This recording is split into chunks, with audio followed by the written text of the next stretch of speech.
또 주님의 은혜가 여러분과 함께 하실 줄로 믿습니다. 오늘 이 바울 사도의 이 로마로 교회에 보내는 편지, 비록 짧은 한 토막을 읽었습니다만은 여기서 우리는 그리스도인의 정신, 그리스도인의 마인드라고 하는 것은 과연 의도해야 되는 것인가? 정말 하나님이 기뻐하실 만한 삼자의 마음이라고 하는 것은 어떤 마음일까를 오늘 우리는 이 바울 사도의 고백적 내용을 통해서 엿볼 수가 있겠습니다.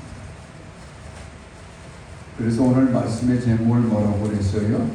그리스도인의 성장 단계라고 그렇게 말씀의 제목을 정해놨는데, 우리도 바울처럼 그런 신앙의 높은 단계로 올라갈 수만 있다면 얼마나 정말 복된 그리스도인의 삶을 우리가 살다가 마지막 날에는 영원한 천국에 들어갈 수 있겠습니까? 자, 첫째, 바울 사도는 자신의 나이나 자신이 지금까지 해왔던 업적이나 이런 것들을 언제나 배설물로 여겼어요. 그리고 바울은 항상 앞만 향하여 걸어갔던 사람이에요. 우리가 빌립보서 3장 12절에 보면 바울 사도의 이런 고백이 나오죠. 나는 아직도 표대를 향하여 가노라. 뒤의 것은 다 잊어버리고 표대를 향하여 걸어가노라. 이렇게 고백을 합니다. 그때 바울 사도의 나이가 지금 63세 정도의 나이예요. 빌립보에 있는 교인들에게 편지를 보낼 때가 언제인가 하면 1차 로마 감옥에 연금당했을 때 그때 보낸 편지죠. 그때 바울 사도의 나이가 대략 63세, 4세 정도 될 때 나이예요. 그러면 그 당시 63세, 4세 나이면요, 지금 나이로 말하면 80이 넘는 나이예요. 그만큼 오래 살지 못했던 시대에 바울은 그나마라도 장수의 복을 누리고 있었는데 80이 넘은 나이에 노인된 목회자가 나는 뒤의 것을 잊어버리고 앞을 향하여 곁을 향하여 나는 지금도 나아가노라. 여러분, 이 로마서를 바울 사도께서 써서 보낼 때 바울은 어떤 의식을 갖고 있었는가 하면, 로마를 거쳐서 내가 마지막 지구의 끝이라고 생각되어지는 서보나로 나는 가야 할 것이다. 로마서 15장 22절에 보면 그런 말씀이 나와 있어요. 내가 너희에게로 가고자 하는 것은 너희와 어느 일정 기간 머물면서 너희와 교제를 나누고 너희로 인하여 내가 기쁨을 얻게 될 만큼 너희 신앙이 자라나는 것을 본 다음에 너희가 선교비를 걷어가지고 나를 서보나로 보내주기를 원하노라. 그리하여 나는 서보나로 갈 것이다. 그 당시 사람들은 지구를 어떤 모양으로 생각을 했는가 하면 직사각형의 사과 상자 같은 그런 형태의 곳이 지구라고 생각을 했어요. 그래서 지구의 끝이 있다고 본 거예요. 그런데 그 당시 지구의 끝이 어디 있느냐? 서보나가 지구의 끝이라고 봤어요. 오늘날로 스페인을 서보나라고 했죠. 이게 바울 사도는 예수님께서 사도행전 1장 8절에서 뭐라고 명령하셨어요? 너희에게 성령이 임하시면 권능을 받고 예루살렘을 복음화시키고 그 다음에 유다 땅을 복음화시키고 그 다음에 사마리아 지역을 복음화시키고 그 다음에 계속해서 점차적으로 세계를 향하여 나가다가 지구 끝까지 이르러 내 복음의 증인이 되어질 것이다. 세상 끝까지 내 복음을 전하라고 그렇게 명령을 하셨던 것이죠. 그런데 바울 사도는 예수님의 그 명령을 자신이 지키려고 했던 거예요. 다른 12명의 제자들은 그것을 생각지도 못하고 있었지만 바울은 나는 예수님의 뜻을 따라 지구 끝까지 가서 복음을 전해야 내 사명이 끝나는 것이다. 그래서 로마서 15장 그 22절부터 24절에 보면 뭐라고 말씀하고 있는가 하면, 내가 이제 이 아시아 지역이나 일부 유럽 지역에 복음을 전할 만큼 다 전해서 내가 할 일이 없다. 이 지역에서는 더 이상 내가 할 일이 없으므로 내가 로마로 거쳐서 서버나까지 가야 비로소 하나님의 뜻, 예수님의 그 마지막 뜻을 내가 이루게 되는 것이다. 참 대단한 분이지요. 그래서 바울 사도에게는 끝이 없는 삶을 살았던 분이다. 나이를 생각한 적이 없고 자신의 요약함을 돌아보진 않았어요. 비록 내가 건강도 나쁜 사람이에요. 우리가 아는 것처럼 바울은요, 약점이 많았던 인물이에요. 특별히 육체가 참 약했던 분이에요. 키도 작고 몸집도 작았고 그분에게는 안질이라고 하는 고질병까지 있었어요. 그래서 많은 사람들이 바울을 무시하고 깔보기 됐던 거 아니겠습니까? 그러나 내가 그 약하여진 것 때문에 하나님께 나를 고쳐달라고 기도했지만 하나님께서는 말씀하시기를 내가 너를 고쳐주지 않을 것이다. 그 병을 그냥 가지고 평생을 살아가라. 왜 그런가 하면 네가 약하여질 그때 강하여지기 때문이다. 그렇게 말씀했죠. 내가 약하다 이 말이에요. 그러니까 나도 모르게 하나님 앞에 교만을 떨 수가 없죠. 그러니까 더 겸손하게 엎드려서 하나님께 기도하게 되는 거 아니겠어요? 그러다 보면 하나님의 은혜와 능력이 계속 바울에게 임하게 됨으로써 바울 사도가 비로소 내가 약할 그것 때문에 내가 강해지는 걸 깨달았던 거예요. 그래서 유명한 빌립보서 4장 13절에서 그렇게 고백을 하죠. 나는 비록 약하고 부족한 사람이랄지라도 내게 능력 주시는 자 안에서 내가 모든 것을 할 수 있느니라. 할렐루야. 그러니까 바울은 믿은 거예요. 내가 아무리 나이가 많은 사람이랄지라도, 내가 아무리 욕심이 약한 사람이랄지라도 하나님의 능력이 내게 계속 주어지는 한은 나는 무엇이든지 할 수 있는 능력자로 마지막까지 나는 살아갈 수가 있는 것이다. 그래서 바울 사도는 어떤 경우에도 벽대를 향하여 앞만 보고 걸어갔던 사람입니다. 오늘 우리 그리스도인들에게도 그런 정신이 좀 있어야 돼요. 그게 성숙한 그리스도인이 되는 거예요. 한국 사람들은요, 참 이상한 그 버릇이 있어요.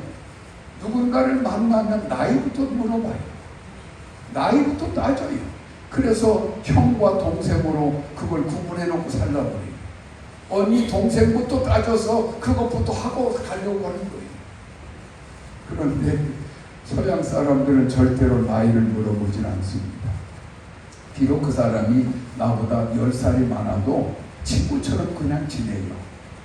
우리는 형님 또 존댓말을 쓰지만 외국 사람들은 그냥 당신, 나 이렇게 사는 거예요. 그래서 외국인들에게는 이 기독교 의식이 강한 그 유럽 사람들, 서양 사람들에게는요, 나이라고 하는 걸 따지질 않아요. 상하관계를 따지질 않아요. 언제나 수평관계예요. 그러니까 나는 어떤 상황이 있든 간에 무엇이든지 나는 할 수 있다라고 하는 담량을 가지고 인생을 살아간다 이 말이죠. 이게 얼마나 놀라운 일이에요. 바울 사도는 그런 의식을 가지고 항상 앞을 향하여 나아갔다. 박선희 목사님이라고 계시죠? 서울에 있는 유명한 교회 목사님이신데 그분의 올해 연세가 1933년 출신이니까 우리 나이로 90살이에요.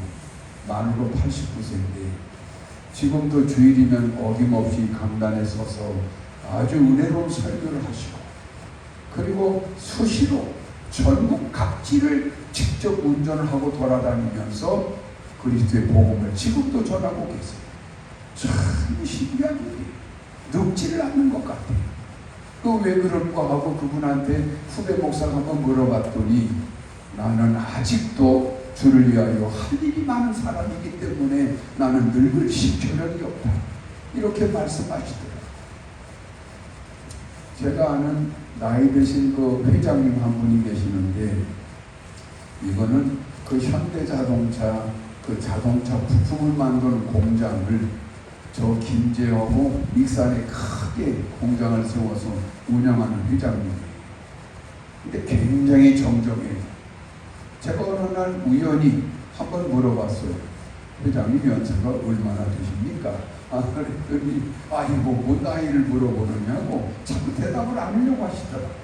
그러다가 마지못해서 대답을 하시는데 목사님 내가 83이나 됩니다 그러더라고요. 아니 깜짝 놀랐어요.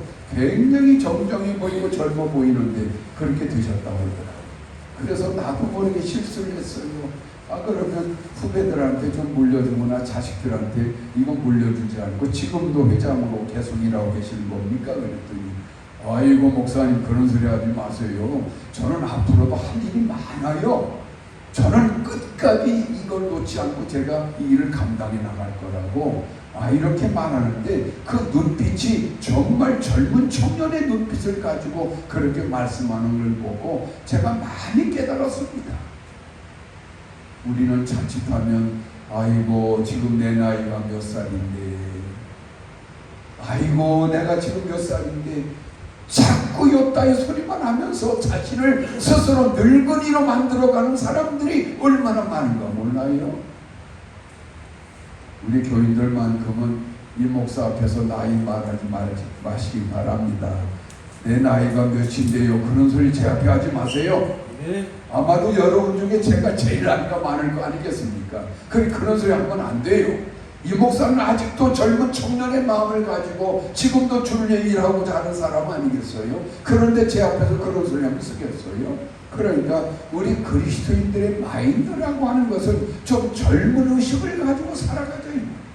자꾸 그런 세월에 연연하고 나이에 연연해가지고 자신을 스스로 유약한 자로 만들지 말고 과거의 것은 다 잊어버리고 나는 바울처럼 앞을 향하여 열심히 살아가겠다. 어느 의사가 말하기를 이제 앞으로 한 10년만 지나가면 거의 죽을 일이 없어진다고 말합니다. 왜?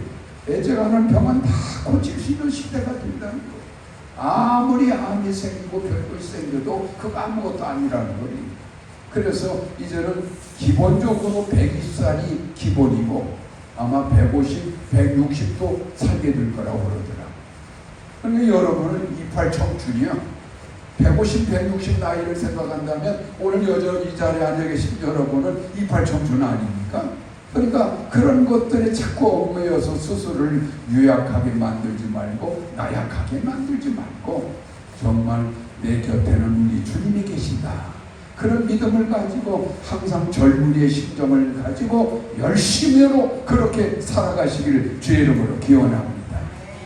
그 다음에 바울 사도가 지금 소망하는 것은 이렇게 로마로 통해서 서바나로 가서 마지막 예수님의 명령을 순종하고자 하는 것이 있는데 이 로마에 가고자 하는 목적 중에 하나 또 중요한 게 뭔가 하면 그 로마 교인들이 여러 가지로 약하고 부족하다라고 하는 걸 바울이 잘 알고 있었어요.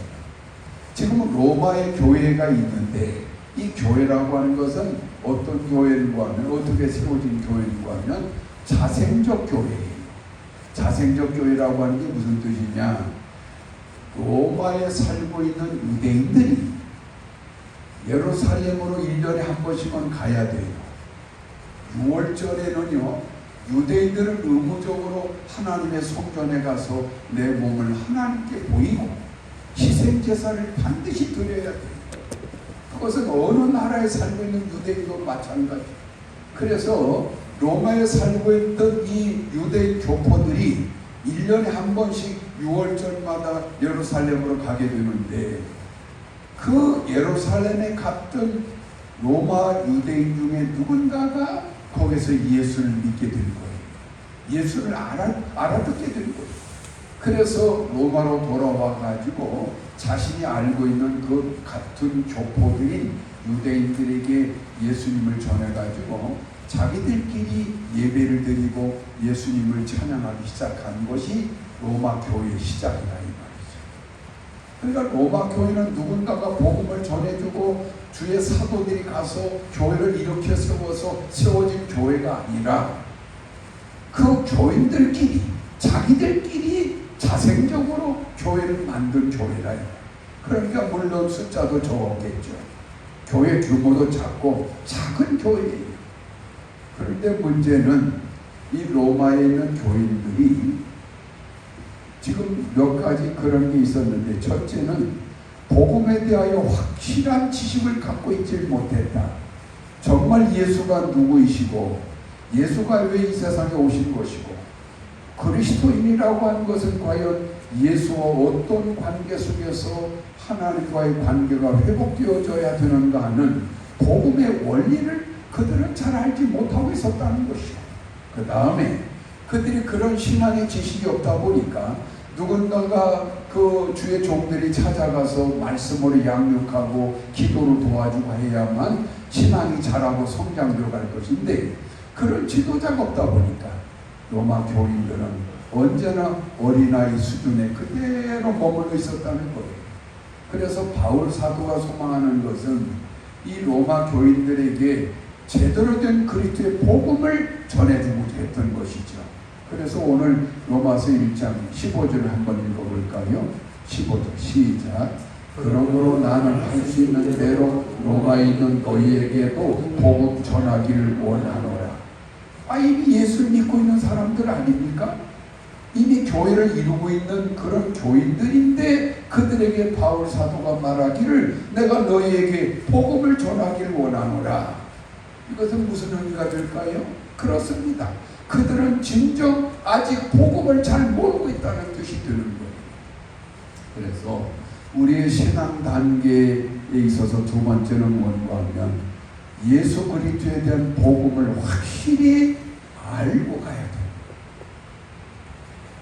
우리가 하나님을 섬긴다고 했을 때 하나님이 어떤 분인가를 아는 지식에서 하나님을 섬겨야 바르게 섬기는 거 아니겠어요?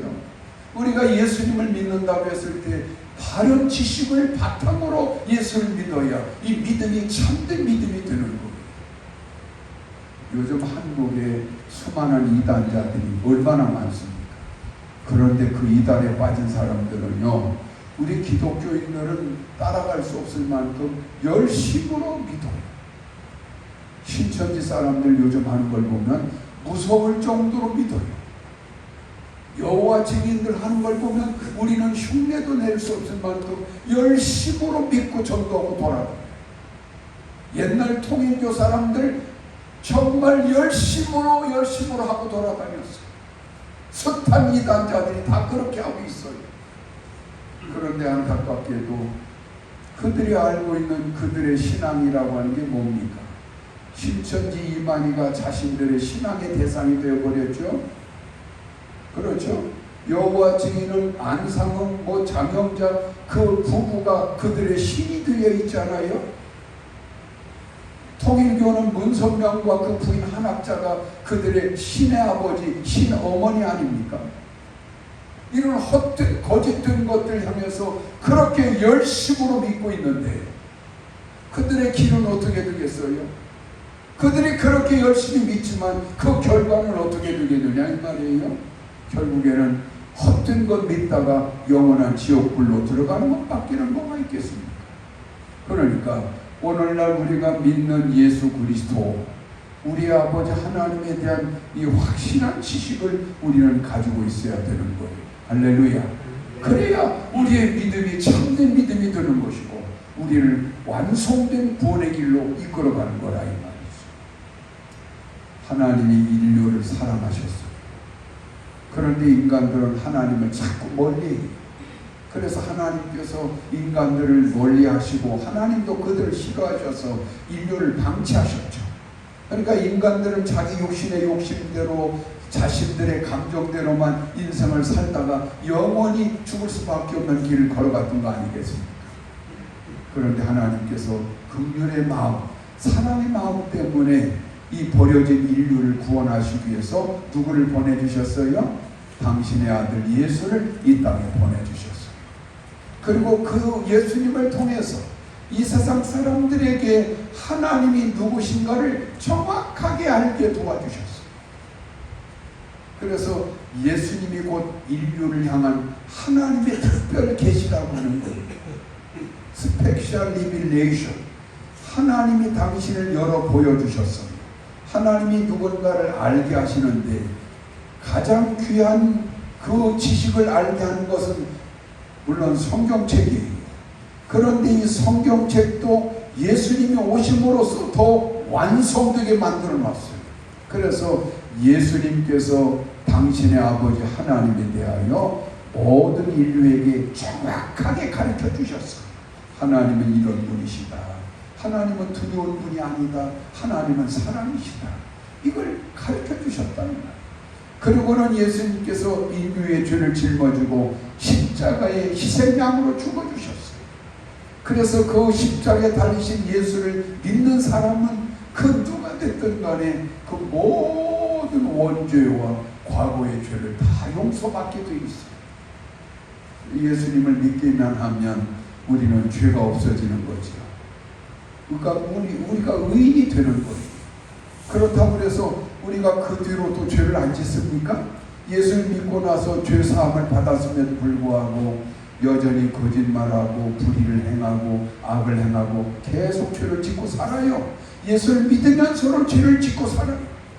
그런데도 하나님께서는 우리를 끝까지 의인이라고 인정해주고 계세요.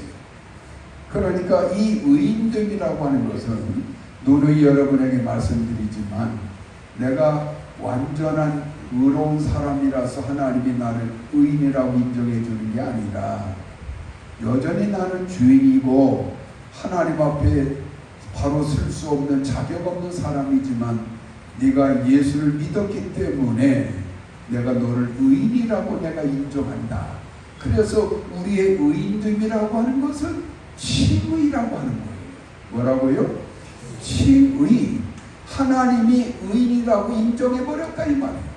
내가 의인이라서 의인이 아니에요. 나는 지금도 죄인이에요. 그런데 하나님이 나를 의인이라고 칭해주셨다 이 말이에요. 그러니까 오늘 내일 죽을지라도 우리는 어디 들어갈 수 있다? 천국에 들어갈 수 있는 길이 열릴 것인데 그렇게 된 이유가 뭔가 하면 예수님이 우리의 죄를 짊어지고 십자가에 죽으셨다는 사실을 내가 믿고 예수님을 영접하고 의지하고 있기 때문에 그 믿음이라고 하는 거 하나 때문에 하나님이 나를 그렇게 인정해 줬다는 거예요. 이게 복음이에요. 그래서 이제 우리는 예수님 덕택에 그 귀하신 하나님을 아버지로 모시게 되었고 하나님께 언제든지 다가갈 수 있는 관계가 회복이 된 거예요. 그래서 이제 우리는 아버지 하나님을 두려워해서는 안 돼요. 하나님을 사랑하면 되는 거예요. 그래서 우리 삶 속에 무슨 문제가 있든 간에 언제든지 우리 아버지 앞에 하나님 앞에 기도하기만 하면 그 모든 기도를 하나님이 다 들어주게 돼 있어요. 왜 목사님 나는 그렇게 내 삶 속에 막히는 게 많습니까? 어려운 문제가 많습니까? 기도하지 않으니까 그런다고 그랬어요.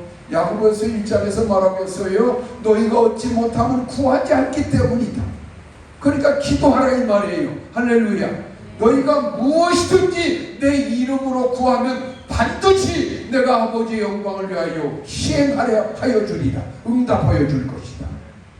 여러분의 모든 삶 속에 이 사람의 필요 이상으로 우한 질고가 끼고 고난이 자꾸 온다면 그때부터 할 수 있는 길은 하나뿐이에요. 기도하는 거예요.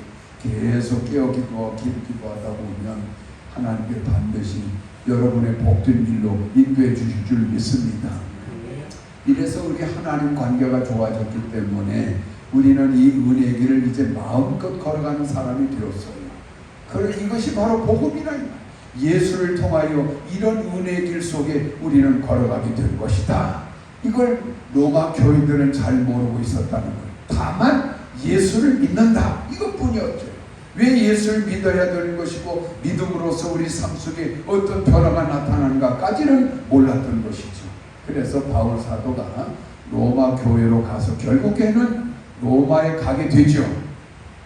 로마에 가게 돼요. 비록 감옥으로 가는 것이지만 그때 로마 교인들을 만나가지고 이 복음을 충분히 가르쳐 주어가지고 이 교인들이 성장을 해서 결국 로마 전체를 복음화를 시키지 않습니까? 그래서 네로 황제가 기독교를 박해할 때 왜 기독교를 박해했느냐? 로마의 교회가 너무나 많았기 때문에 그런 거예요. 교인 수가 엄청났으니까 기독교가 박해 대상이 됐던 거예요.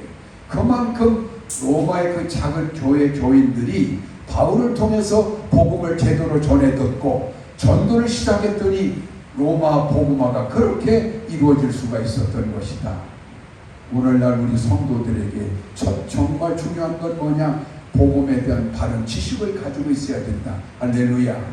호세아서 4장 6절에 보면 이 백성이 망하는 이유가 뭐냐? 하나님에 대한 지식이 없기 때문에 그들이 망하는도다. 여러분, 하나님에 대한 지식, 예수 그리스도에 대한 지식, 복음의 지식을 확실히 알고 살아가시길 바랍니다.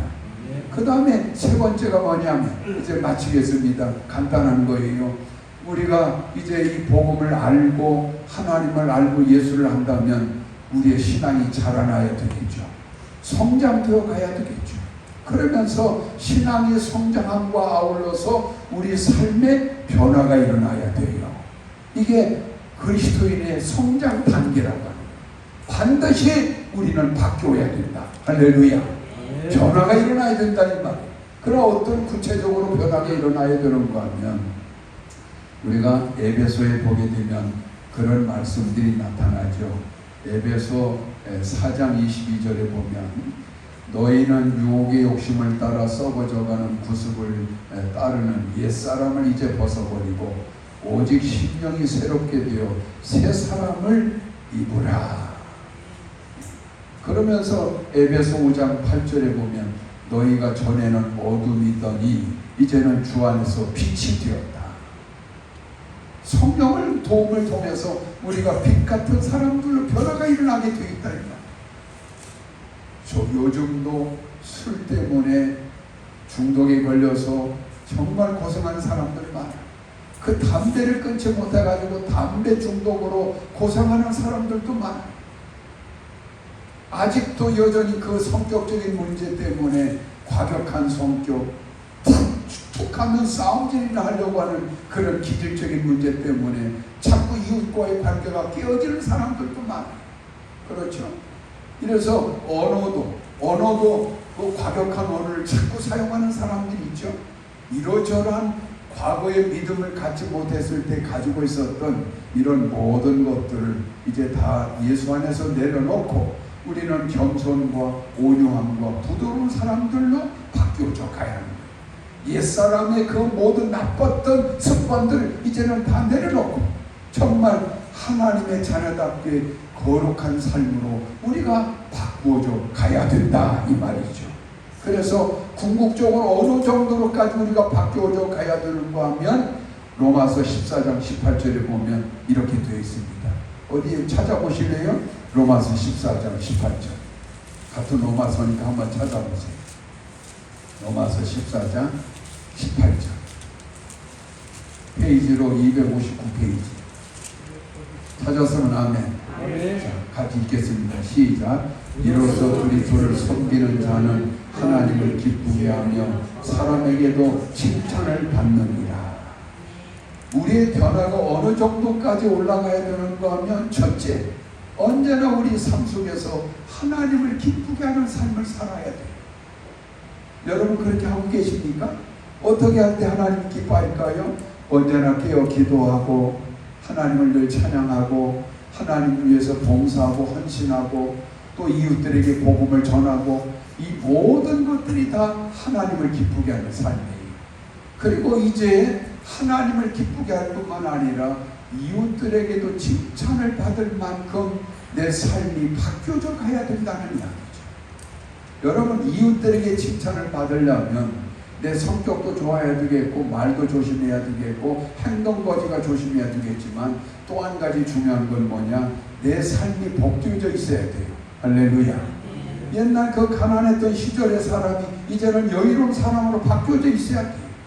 옛날에 그렇게 날마다 집안의 우환질부가 시달려서 고난받던 사람이 그렇게 빛을 발하는 사람으로 우리 삶이 바뀌어져 있으면요, 자연히 이웃들이 나를 칭송하게 돼 있어요.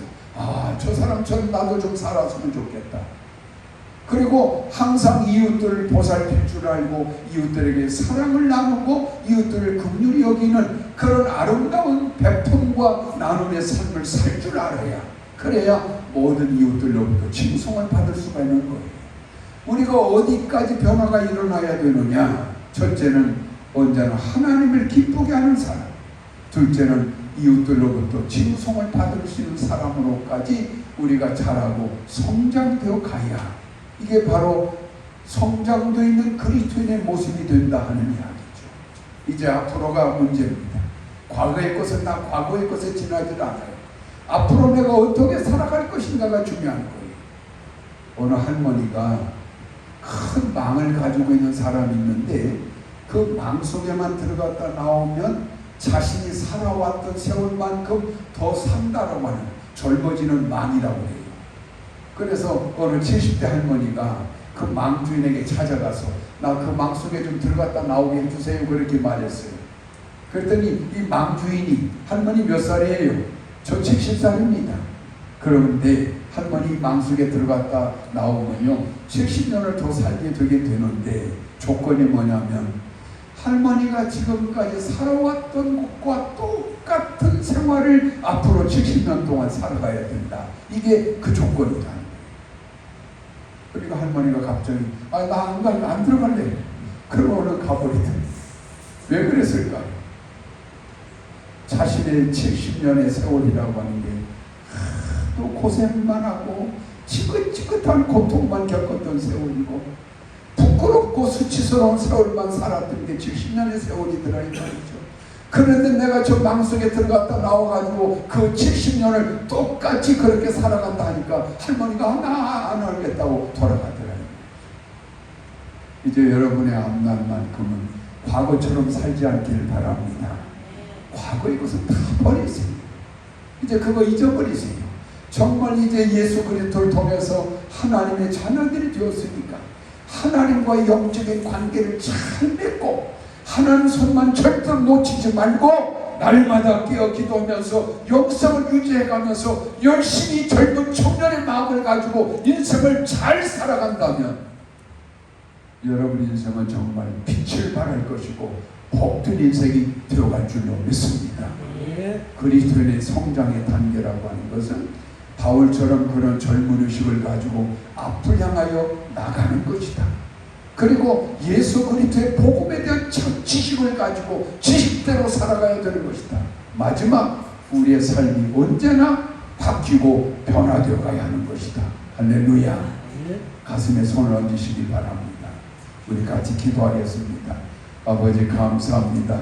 오늘도 주의 말씀을 저희들 들었고 배웠사오니 이 말씀을 깊이 마음에 새기고 아버지께서 원하는 길만을 걸어가는 우리 성도들이 다 되어서 과거의 삶을 다시는 반복해 사는 일이 없게 하여 주옵시고 이제 앞을 향하여서만 하나님과 동행하며 복된 길만을 걸어가는 생명의 자녀들로 이 사랑하는 자녀들 주여 붙잡아 주시고 인도하여 주셔서 하나님이 함께하는 자녀의 삶이 얼마나 아름답고 능력이 넘치며 새 생명의 길이 되는가를 경험해 나가도록 주여 저들을 붙잡아 주시고 인도하여 주시옵소서. 특별히 저들의 건강을 지켜주옵시고 생명을 붙잡아 주옵시고 환경을 복된 길로만 인도하여 주시옵소서. 예수님 이름으로 감사기도하옵나이다.